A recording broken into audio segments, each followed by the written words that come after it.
This morning I'm on a tour of a restaurant called Pallookaville with some of the staff and board from the Life Cycle Building Center. We're here because the restaurant was designed with reuse in mind.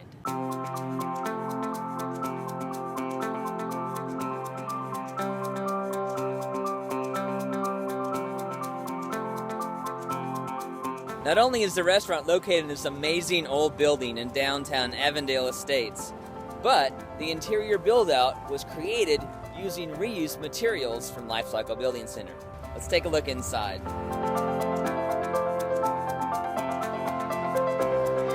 We're here today to meet Jim Stacy, the owner of Pallookaville, to talk about the build-out for this space and the great amount of money that he saved by using reclaimed building materials. All this is that unfinished hickory that had been donated out of the old man's garage. And not only from the Life Cycle Building Center, they got materials from a lot of different resources. A lot of used restaurant supply places, other restaurants that had closed, they got items from them, like some of the banquettes on the other side of the space. They used Craigslist to find salvage stuff, and also Habitat Restore. This is a bowling alley. This is actually a bowling alley. We found it from a guy in St. Louis. I had a whole bunch of bowling alleys that I got rid of when I left Athens, and I always wanted to build a barway that never did it, and then when I left Athens, I left because it was so hard to move. This is a fireplace mantle that was there at LBC. Had about 25 coats of paint on it. We took it down, cherry underneath, rubbed it, shellacked it. It sits on top of an old TV console.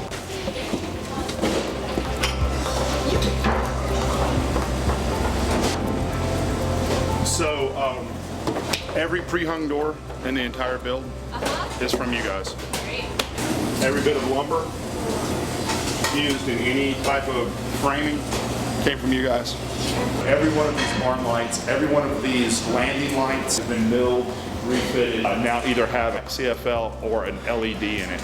I found the landing lights in a garbage can, so. And then this is a bathroom, from the toilet paper to the handicap rails, to the shelves, to the mirror, to the sinks. Bars? You got the grab bars? Yeah, everything came from y'all. Even the sink, those sinks were rehabbed. I know where it is. Yeah, so. That's fantastic. Wrought iron on the patio would have cost about $10,000 to do that whole project, and only cost $2,000? Yeah, we did. We were able to pour the pad and do all the wrought iron work for about $2,000. Every one of these tables is salvaged too. There's a couple of black tops we bought new just specifically because of their size, but every other tabletop is salvaged. So overall, how much money do you think you saved? I would think conservatively, 100 grand, easy.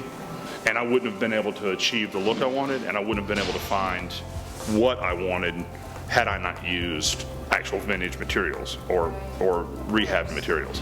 I can't find a panel door, you know. I could have built that back bar, but it wouldn't have been tight grain cherry. I think if anyone else doing the work had built this, it would have easily doubled the final build. And had they had GC do all the work, it would have easily tripled the bill. You know, this whole thing is really kind of, you know, a labor of love. It's the realization of things that I have kind of seen in my head all along. There's some elements in this that I said I was going to do when I was a kid. So there are things in this build, in the construction of this, that I have been planning literally my entire life. I'm really lucky too that I have a partner and a wife in Johnny and Kim that were willing to trust me enough to do this, because it was all in my head. They trusted my vision enough to let me run with it.